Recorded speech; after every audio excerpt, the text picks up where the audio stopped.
Bismillahirrahmanirrahim. Assalamualaikum warahmatullahi wabarakatuh. Kita lanjut pertemuan kita. Dari minggu kemarin itu saya sudah sampaikan soal komposisi dasar atau dasar-dasar komposisi dan juga sudut pengambilan gambar atau camera angle ya. Nah,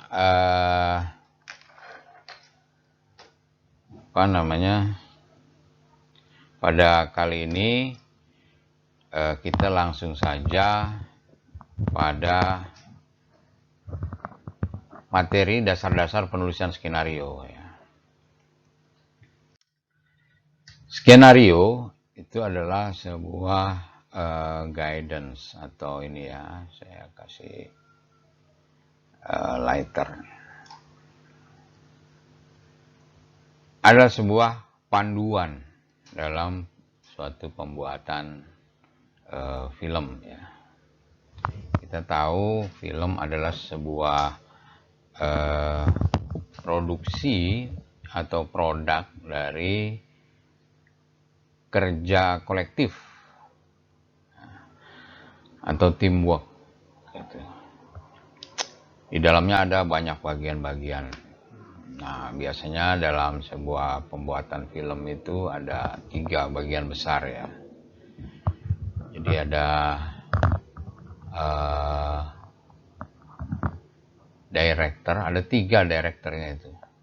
Yang pertama director, atau kita biasa menyebut sutradara gitu ya.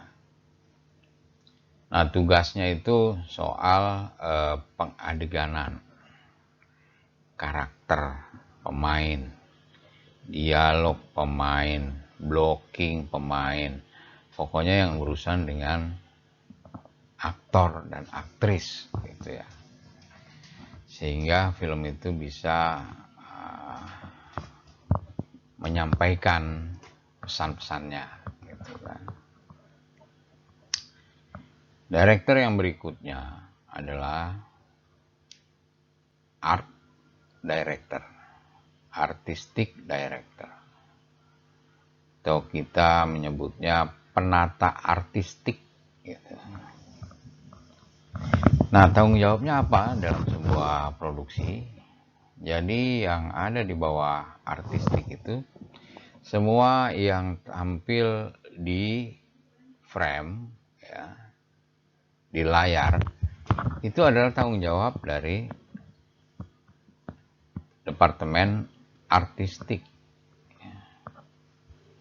Set, lokasi gitu, properti, sampai kostum, make up, nah itu pokoknya yang tampil di frame gitu ya, yang tampil di layar itu di bawah koordinasi dari departemen artistik. Nah, setnya seperti apa yang diinginkan, kemudian untuk mendukung adegan properti apa yang digunakan, nah itu semua dari departemen art, itu art department. Nah, yang ketiga direkturnya adalah director of photograph atau penata kamera. Tugasnya itu soal perekaman dia ya. Dia yang merekam gambar, audio gitu, atau suara ya. Dia juga yang mengatur pencahayaan gitu. Jadi 2 director ini untuk mendukung pengadeganan gitu. Di bawahnya lagi ada macam-macam. Ada director, ada bagian set builder, master prop atau properti, kemudian lagi ada kostum, ada make up. Nah, di bawah director of photograph ada kamera person, kemudian lagi tata cahaya, kemudian lagi audio gitu. Didukung lagi yang lain, umpamanya genset, terus keamanan, macam-macam. Banyak orang yang terlibat dalam sebuah produksi film, maka perlu panduan yang baku, yang dimengerti oleh semuanya. Itulah skenario.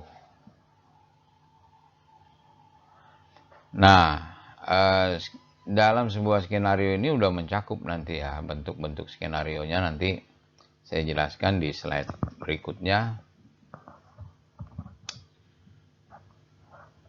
Nah, sekarang skenario kita lihat dari isi cerita. Dalam menulis skenario, kita tidak sekedar bercerita kepada penonton, gitu.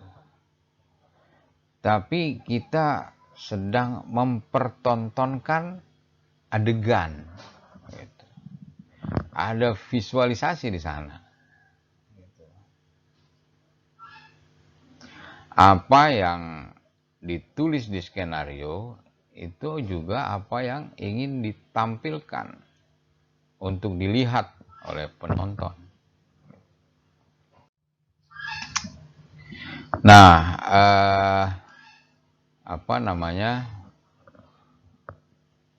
langkah-langkah penulisan skenario ya. Yang pertama adalah pesan dasarnya apa sih? Gitu. Pesannya apa yang mau kita sampaikan kepada penonton dengan mengangkat cerita ini? Gitu. Atau kita menyebutnya premis. Gitu. Premis itu pesan dasar. Gitu ya. Jadi biasanya tuh cuma 1 atau 2 kalimat aja itu. Premis itu. Berangkat dari situ nanti dikembangkan sampai ke skenario. Ya. Nah, seperti apa sih premis dalam sebuah cerita? Gitu ya. Nah, kalau kita lihat beberapa contoh film ya, umpamanya ini saya kasih contoh film Pengabdi Setan. Gitu. Premisnya atau pesannya adalah seorang pembantu yang ingin menguasai harta majikannya dengan cara-cara bersekutu dengan setan. Gitu. Tujuannya adalah menguasai harta majikannya. Pesan dasarnya itu sebetulnya. Dari sekian panjang durasi dari film Pengabdi Setan yang kira-kira 1,5 jam itu premisnya atau pesan dasarnya 1 kalimat itu. Seorang pembantu yang ingin menguasai harta majikannya dengan bersekutu kepada setan. Gitu.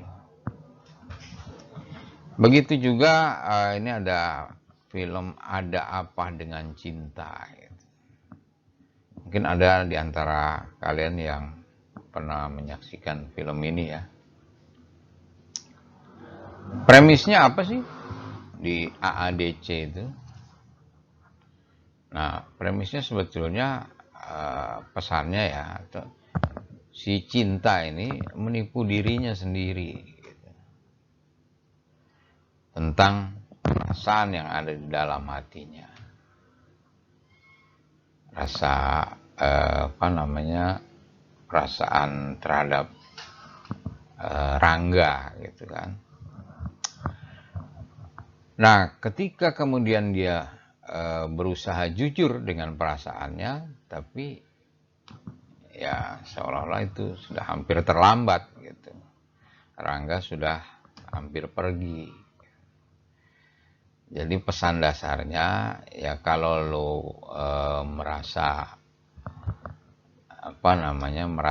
getaran-getaran itu ya lo langsung jujur lah, bersikap gitu. Nggak coba-coba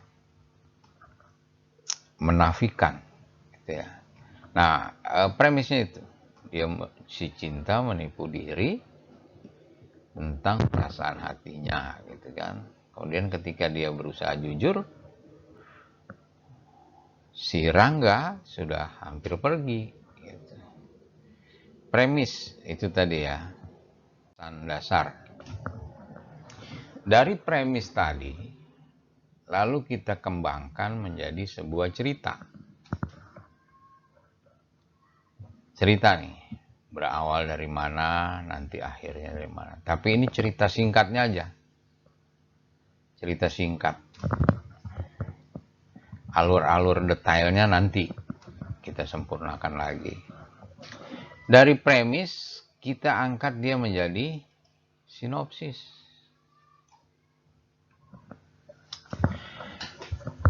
Nah,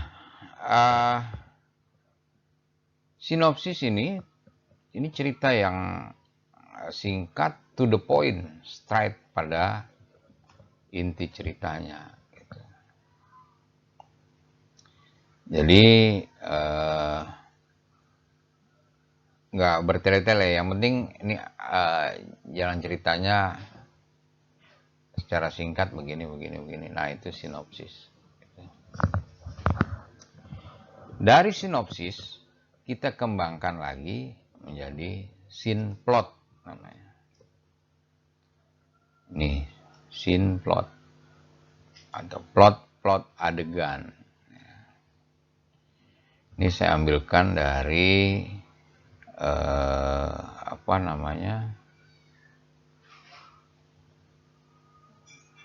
tukang ojek pengkolan ya. Ini baru plot, belum jadi skenario gitu. Ini baru ada adegan-adegannya saja, sama lokasinya pun masih belum detail gitu ya. Di sini umpamanya adegan 1 atau scene 1. Interior. Ini di dalam ruangan warung sotomi. Oh, berarti ini ada warung, dia masuk ke dalam nih, di dalamnya adegan itu. Adegannya siapa sih? Purnomo. Purnomo makan sotomi yang pedas. Dia kepedesan, tapi terus nambah sambal. Gitu. Walaupun dia ngos-ngosan. Nah, kira-kira itu. Jadi di sini belum ada secara detail nih.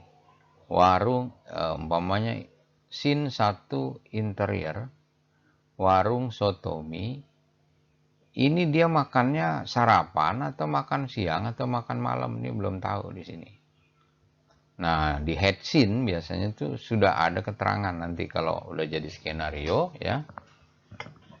Kita lihat head scene-nya itu ada nanti keterangan di sini siang atau malam. Nah, adegan yang berikutnya ya, ini eksterior. Di luar ruangan, di rumah Babe, berarti sekitar teras. Ya. Pak RW Markadi, 50 tahun, main ke rumah Babe, menemui Surti, tanya Babe. Surti memanggilkan Babe. Kira-kira ini adegannya di teras rumah Babe, ada Surti di sana. Datang nih Pak RW, nanya ke Surti. Babe lu mana?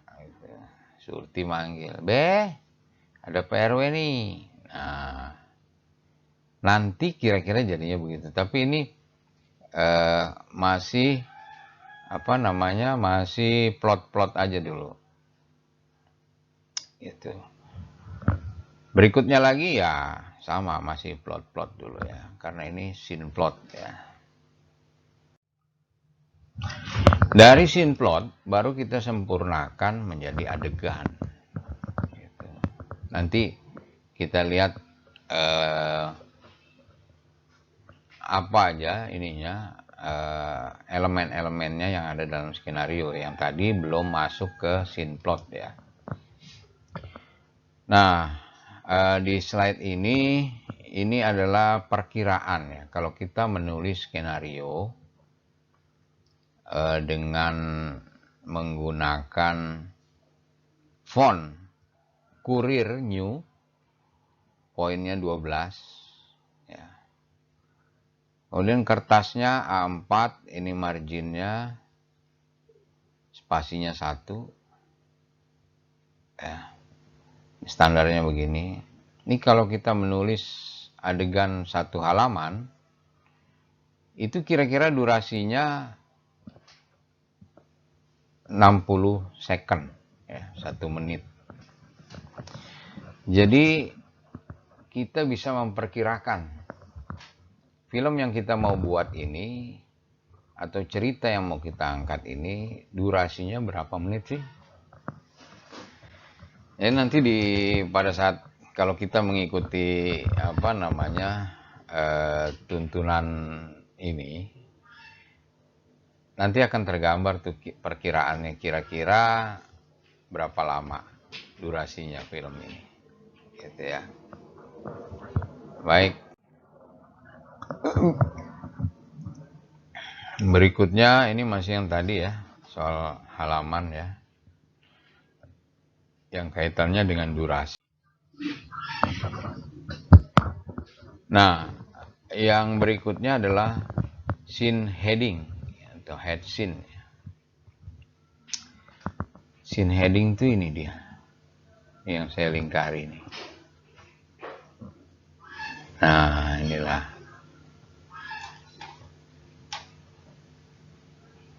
Kok dia? Nah, ini dia scene heading ya.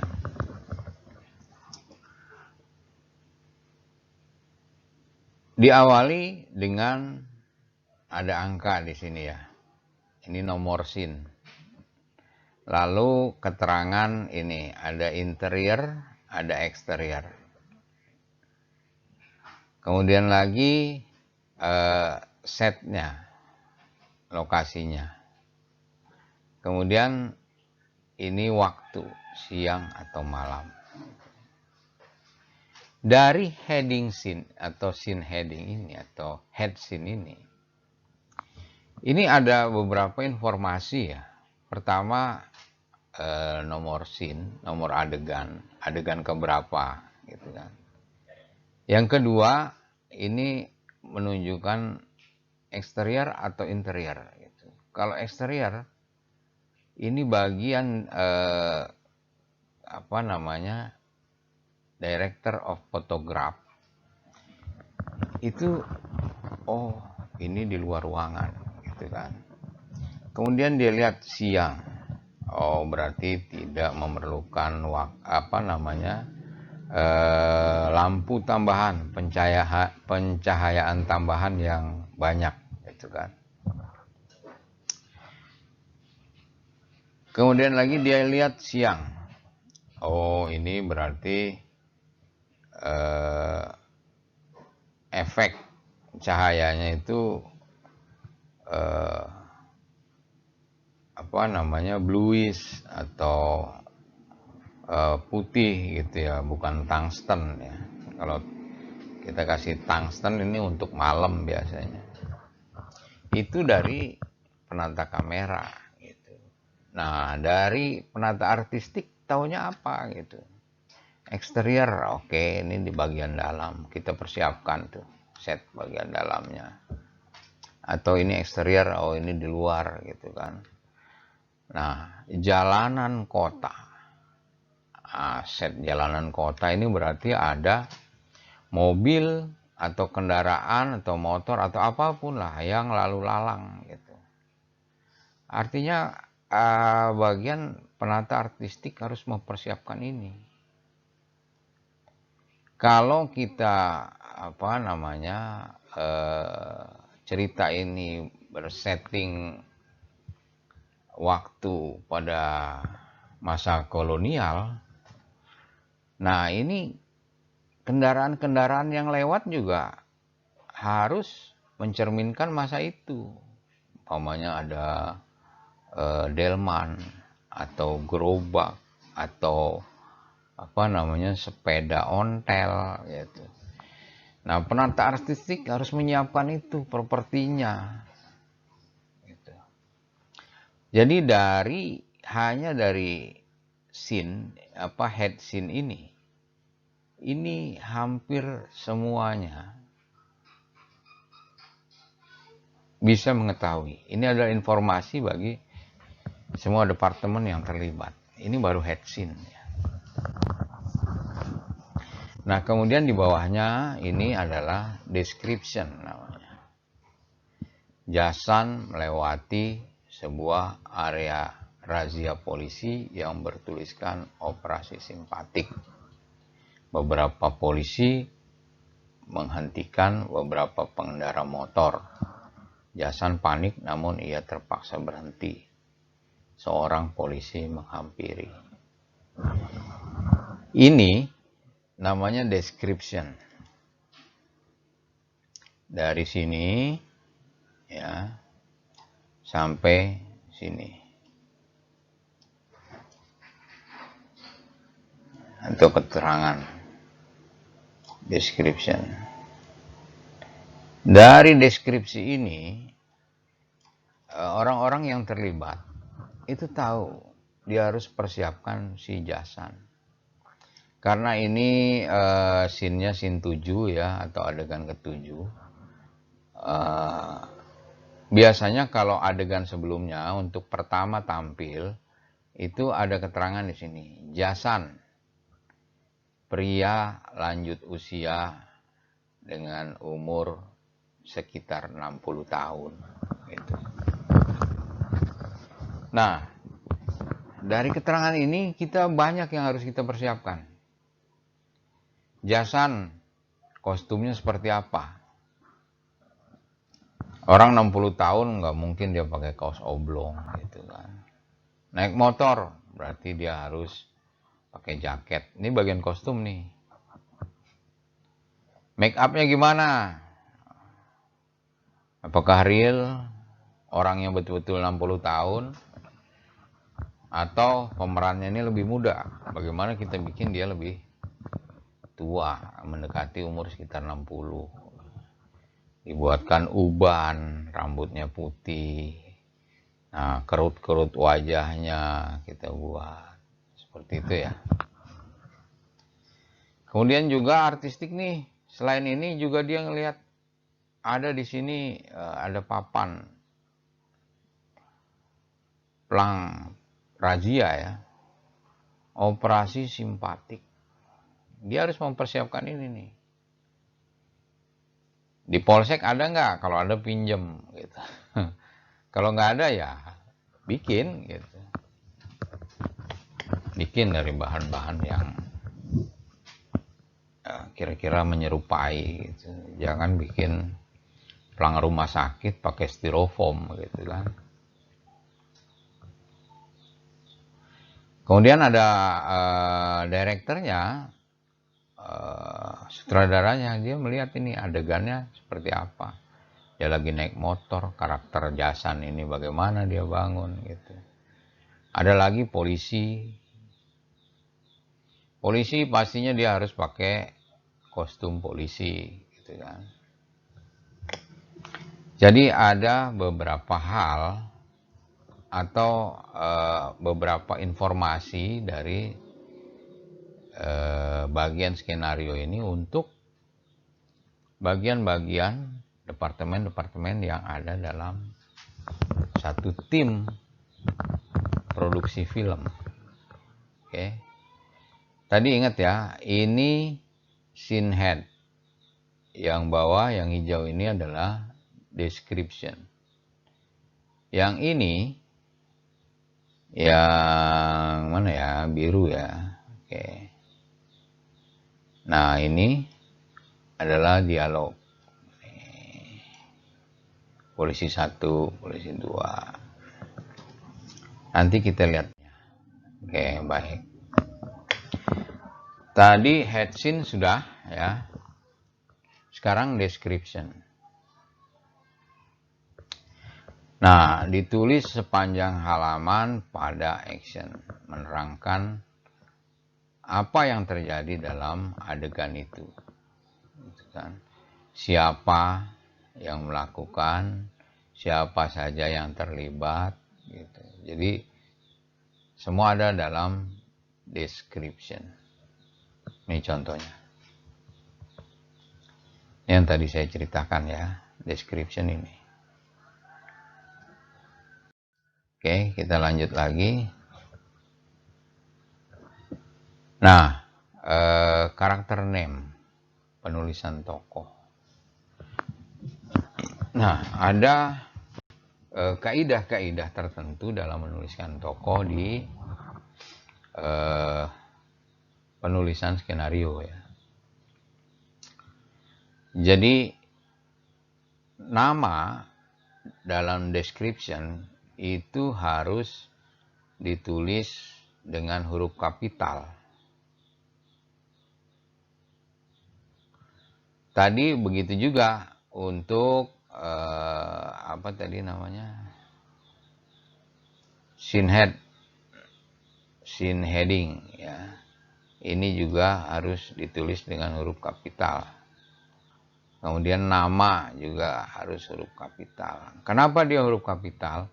Kadang-kadang nama orang itu apa namanya sama dengan nama tempat umpamanya kan. Jadi kalau kita tuliskan dengan huruf kapital, semua orang tahu, oh ini nama orang. Gitu. Ini dia, Daniel, memegang kemudi geram. Astuti.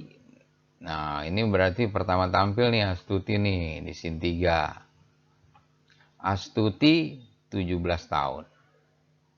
Yang duduk di samping Daniel. Nah, semua ini huruf kapital ya ditulisnya. Itu untuk nama atau karakter name. Berikutnya adalah dialog.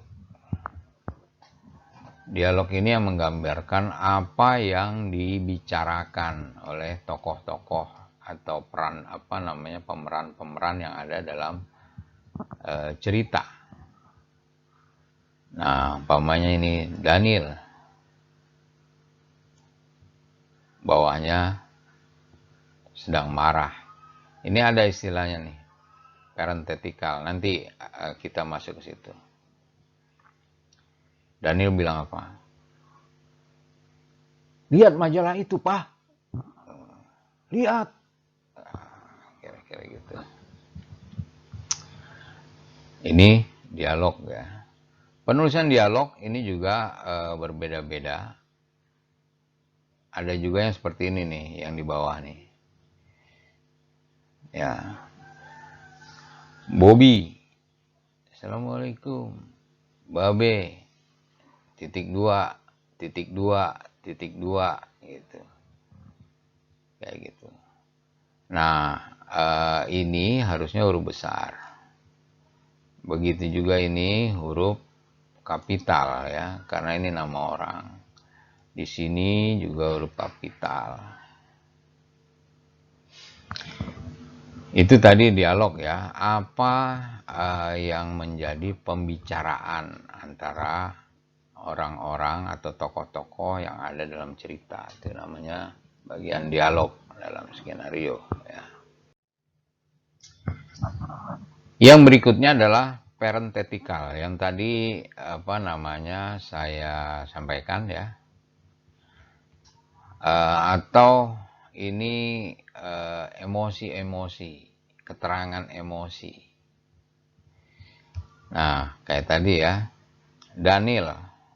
Sini parenthetikalnya dia marah. Kalau nggak ada parenthetical, nggak ada ini, orang bisa salah membaca. Gitu. Lihat majalah itu, Pak. Lihat. Gitu. Kan bisa begitu. Lihat majalah itu, Pak. Lihat. Gitu. Tapi karena di sini ada keterangan di parenthetical ini, maka orang tahu gitu. Daniel seperti apa ini melakukan dialog ini. Lihat majalah itu, Pak. Lihat. Ya, kira-kira gitu. Nah, keterangan di dalam kurung ini, parenthetical itu dia penulisannya di dalam kurung. Ya. Kira-kira begitu.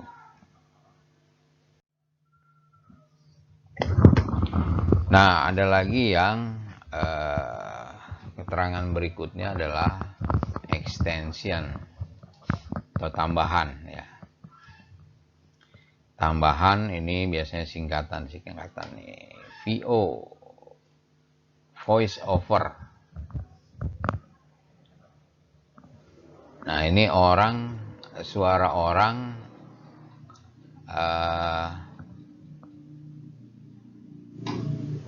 apa namanya, suara di dalam hati itu kadang-kadang kalau apa namanya, kita lihat sinetron itu paling sering menggunakan VO gitu, karena mau gampangnya aja ya, suara-suara dalam hati. Aduh, sialan, coba kalau gua. Nah, itu suara apa, bicara sendiri gitu kan. Cuma karena kalau itu nggak disuarakan, nggak kedengeran gitu, maka terpaksa disuarakan. Sebetulnya harusnya itu menjadi hal yang darurat gitu, kecuali dia nggak bisa diekspresikan dengan acting, ya mau nggak mau dengan voice over gitu. Tapi sekarang orang mau gampangnya aja lah, pakai voice over aja lah, nggak usah acting susah-susah gitu. Kemudian lagi extension berikutnya adalah off screen. Off screen ini suaranya ada tapi orangnya nggak ada. Umpamanya kita di depan rumah seseorang kan, Bambang, titik 2, Assalamualaikum. Nah, begitu ini kan gambar masih di depan nih, di depan pintu ya, masih gambarnya si Bambang. OS si Daniel umpamanya, Daniel titik 2, kita kasih kurung OS, Waalaikumsalam. Orangnya nggak ada, nggak tampil di layar, nggak tampil, tapi suaranya ada. Makanya off screen namanya. Kira-kira penjelasannya gitu ya, off screen itu. Nah, ini contohnya nih. Scene 2, interior rumah Daniel, depan kamar mama sore. Daniel yang udah siap pergi mengetuk pintu kamar. Daniel nih katanya, cepetan mah, udah sore nih. Tahu ada jawaban dari mama. Mamanya kan nggak ada gambarnya gitu, cuma suaranya doang.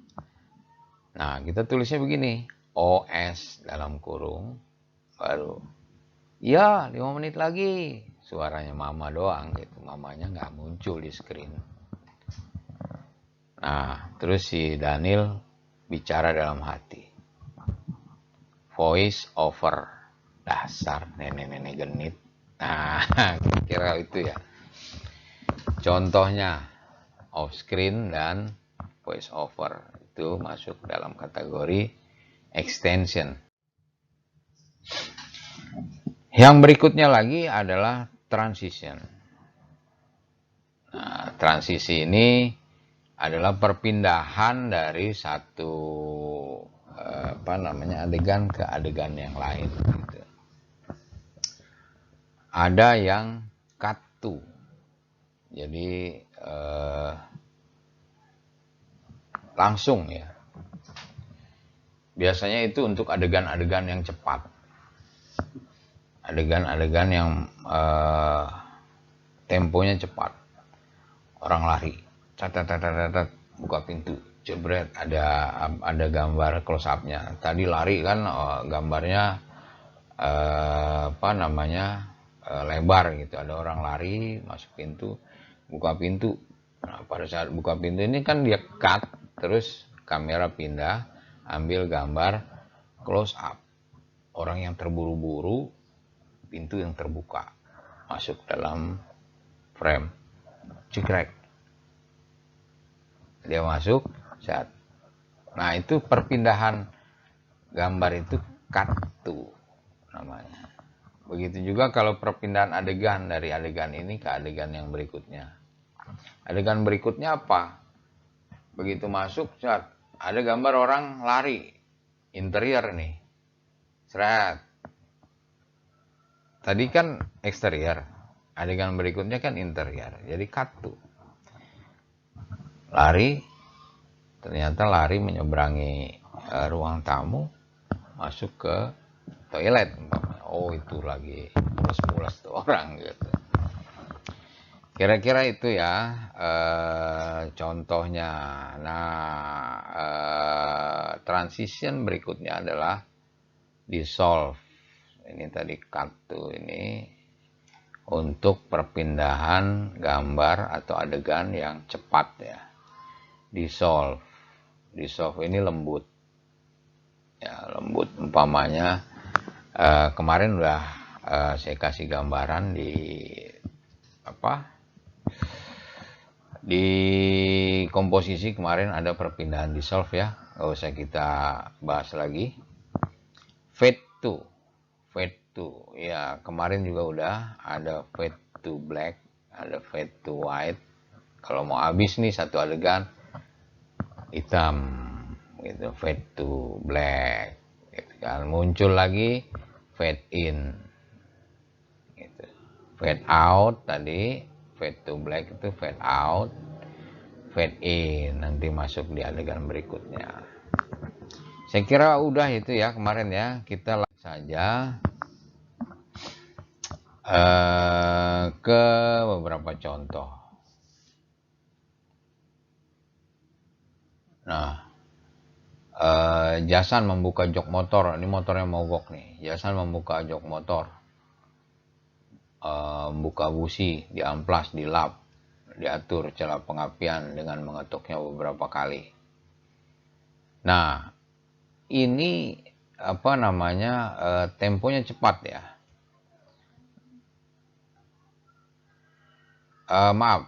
Temponya biasa ini. Nah, di tempat yang lain ya, kita fade to black dulu. Dari sini, dari adegan 6 ini kita kosong dulu, hitam. Nah, masuk lagi gedung pertunjukan yoga dengan aba-aba berupa ketukan stick drum. Nah, ini di adegan berikutnya ada di gedung pertunjukan orang lagi main musik gitu, baru mau mulai main musik gitu kan. Nah, ini perpindahannya nih, fade to, ini dissolve to gitu kan. Kita lanjut ya. Oke, ini istilah-istilah yang dipakai ya. Ada BG, ini background. Background kemarin juga saya sudah sampaikan. Foreground juga sudah. Nah, apa namanya, sound effect gitu. Nah, kalau di description nanti dimasukkan nih keterangan gini nih, as effect hujan deras, kilat menyambar-nyambar gitu. Nah, kalau ini special effect gitu kan.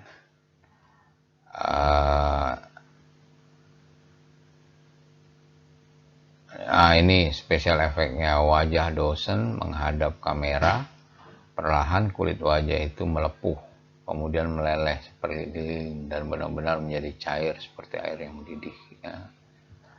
Ini kan pakai special effect ini, dari wajah orang melepuh kemudian meleleh gitu. Ini special effect.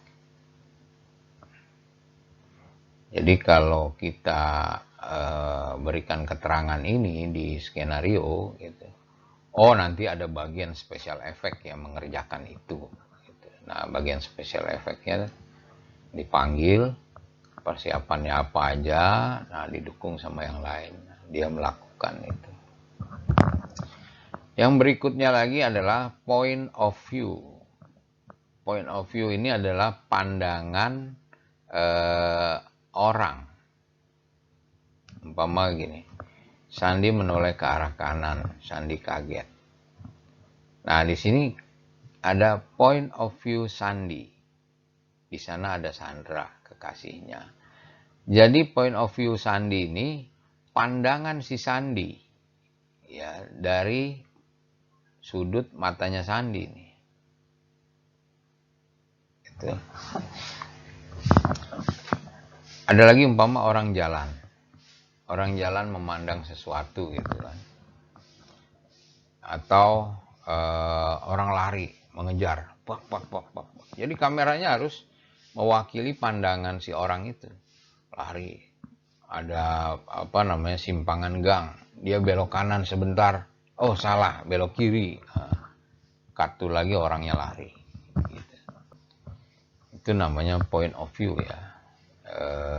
Yang mewakili pandangan seseorang. Nah, yang berikutnya lagi adalah montas. Montas ini apa namanya? Tampilan beberapa gambar yang banyak. Gitu. Tambahan dari adegan. Adegan-adegan singkat yang bersambung-sambung mempercepat dramaturgi cerita. Nah, umpamanya nih, Daniel yang terburu-buru ya, dia menyadari kesalahannya, papanya selama ini dia sangka selingkuh, ternyata enggak, gitu kan. Dia buru-buru pulang,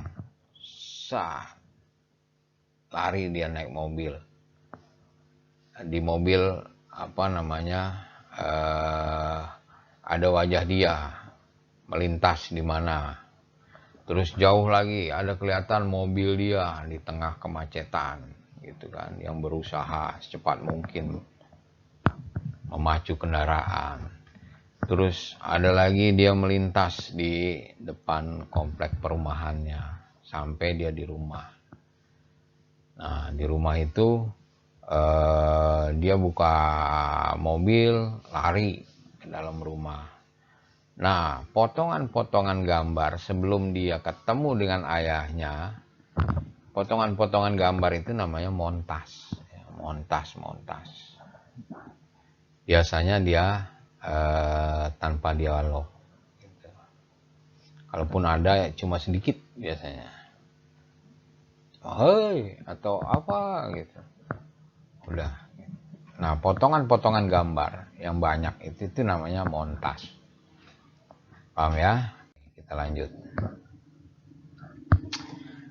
Nah, penulisan montas nih. Nah, umpama satu adegan atau satu scene sudah ya. Satu scene sudah selesai. Kita tulis, kita kasih catatan montas di bawahnya. Umpama tadi ya, head scene. Ini head scene.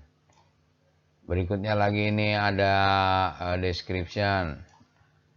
Ini ada dialog. Ya kan? Udah selesai nih. Nah, baru di sini ada catatan montas. Montas 1. Daniel melanjutkan mobil dengan kencang. Terus mobil Daniel sampai di halaman rumah. Daniel membuka pintu. Kemudian mencari ke semua ruangan dan itu. Montas. Oke. Yang berikutnya lagi adalah intercut.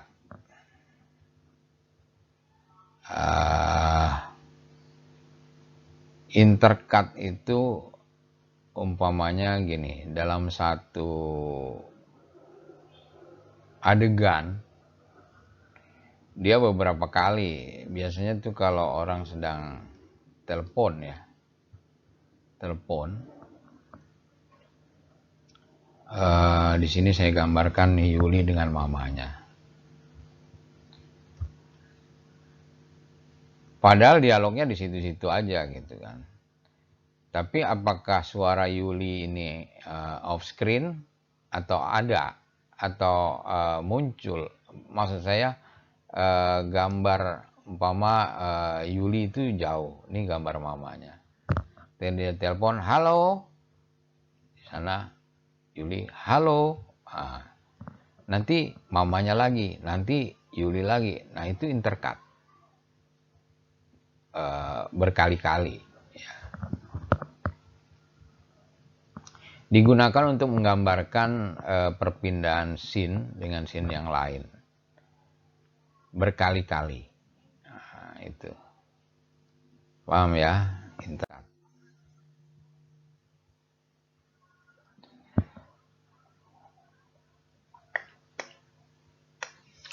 Nah seperti ini nih, halo Daniel.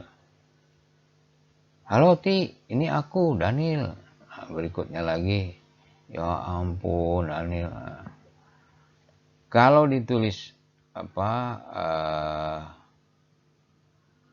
tidak ada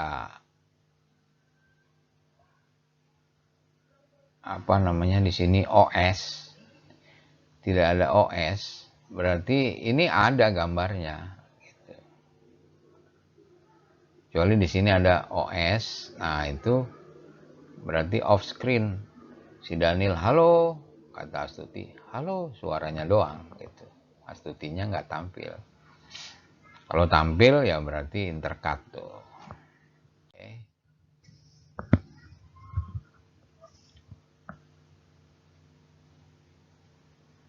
Nah yang kedua contohnya adalah ada keterangan intercut with. Nah nih, intercut between Samuel and Maria. Tadi ya, ada Daniel tadi ya. Halo, apa. Ah, itu tadi. Ada keterangan ini nih. Intercut.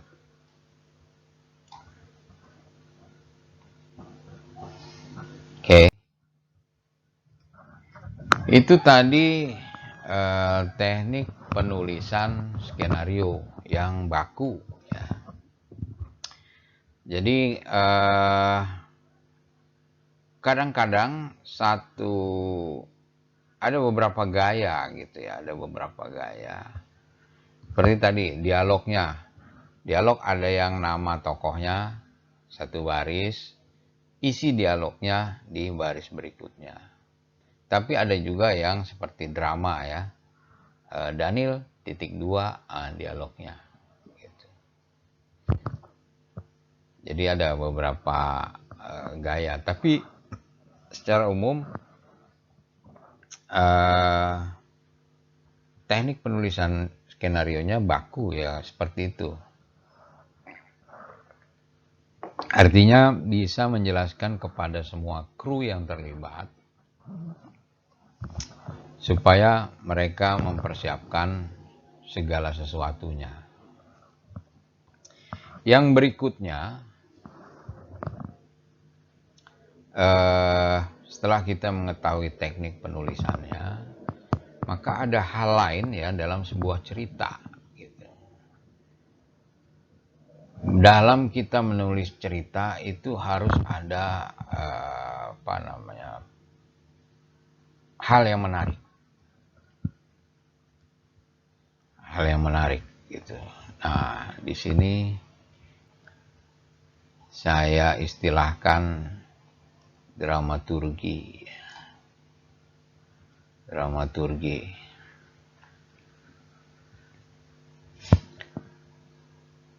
Kenapa kita harus perhatikan ini dramaturgi ini? Ada istilah dramaturgi bow. Nah, ini dramaturgi bow ya. Bow itu busur. Busur yang melengkung, gambarnya seperti ini. Nah, seperti busur panah, dia melengkung.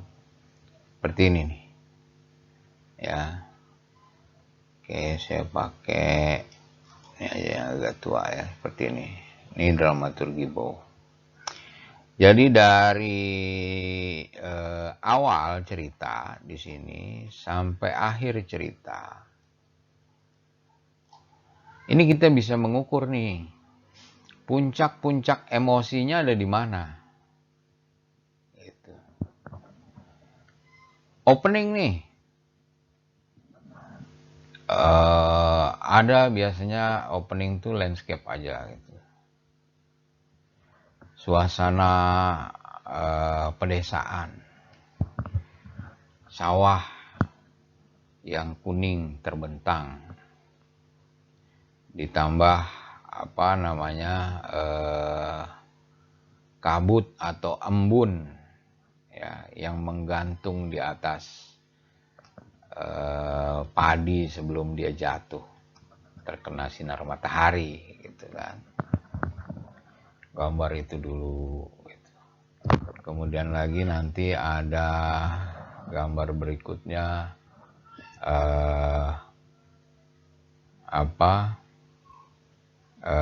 kandang sapi lagi makan kerau gitu. Ada orang di situ namanya si Daniel tadi umpama ya, kita pakai nama Daniel tadi sedang memberi makan sapi, dia elus-elus, kau makan yang banyak ya Pi gitu. Nah tiba-tiba perutnya mules, wajahnya langsung berubah, dia langsung lari. Nah, coba itu kita tampilkan dalam bentuk dramaturgi bow ya. Tadi kan sawah yang menguning itu kan indah tuh. Itu prolog gambar itu kan ya. Jadi landai segini. Nah, nanti pada saat si Daniel mules, dia naik segini. Wah, dia cari, lari. Gitu. Nah, dramaturgi bawahnya seperti ini. Ini teknik kita mengatur emosi. Ada juga kita nggak usah pakai prolog lah, gitu kan. Tiba-tiba ada orang lari, si Daniel. Aduh, dia teriak gitu. Aduh, gitu. Ada orang lari. Wah, dia lari ya, ketemu orang. Woi, kemana Nil? Awal tahu gitu. Ketemu orang lain, lu sakit Nil? Lari terus. Lewat dia ke sawah-sawah itu, sawah-sawah yang masih berembun tadi gitu kan.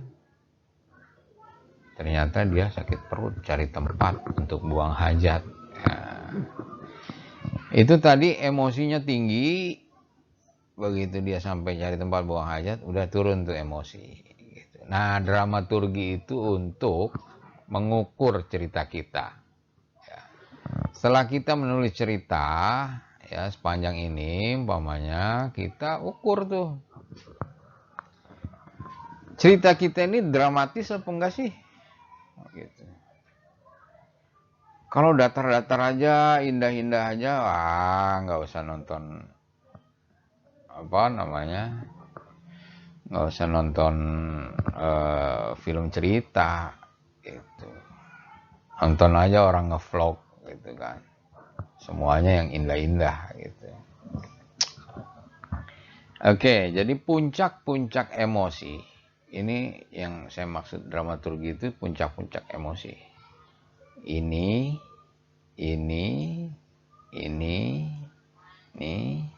ya. Nah, setelah kita menulis cerita, kita baca lagi, kita buat garis dramaturgi. Dramaturgi bawahnya tadi seberapa sih? Pada saat adegan ini, ini naik emosinya. Terus nanti kita mau pasang klimaks di mana nih? Puncak emosi. Di ending sini Atau di tengah sini kita tinggiin lagi dia sampai di sini. Atau ada beberapa klimaks gitu. Di sini juga kita mau kasih puncak.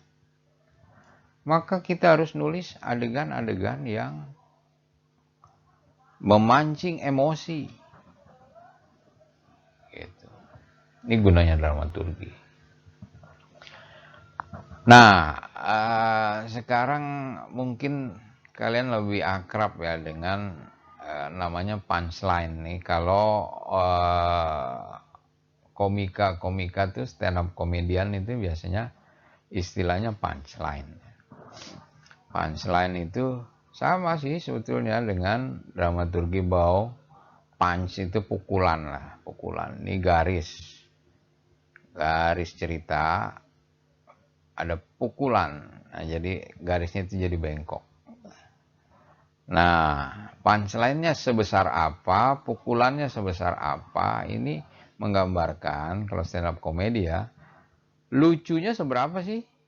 Gitu. Atau kita kasih pengantar dulu, baru kita kasih punchline. Gitu. Nah, dengan kita membuat skema ini, nanti kita tahu cerita kita tuh punchline-nya ada berapa sih.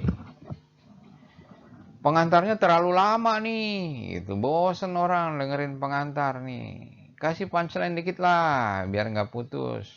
Di sini nih kasih punchline. Gitu. Nah, dari sini ke sini juga terlalu jauh punchline-nya. Kasihlah dikit lagi sini. Gitu. Nah, di ending kita mau kasih punchline juga di ending. Nah, sampai di sini nih. Nah, kalau orang pasang punchline di ending itu begitu kita turun, nama saya Bambang, sampai jumpa. Itu orang-orang, ya udah habis ya. Kapan lagi ya ada dia? Nah, itu yang diharapkan. Itu tadi soal dramaturgi bau ya, dramaturgi ini penting ya, karena kalau kita nggak mengukur puncak-puncak emosi ini, jangan-jangan cerita kita nih flat aja gitu.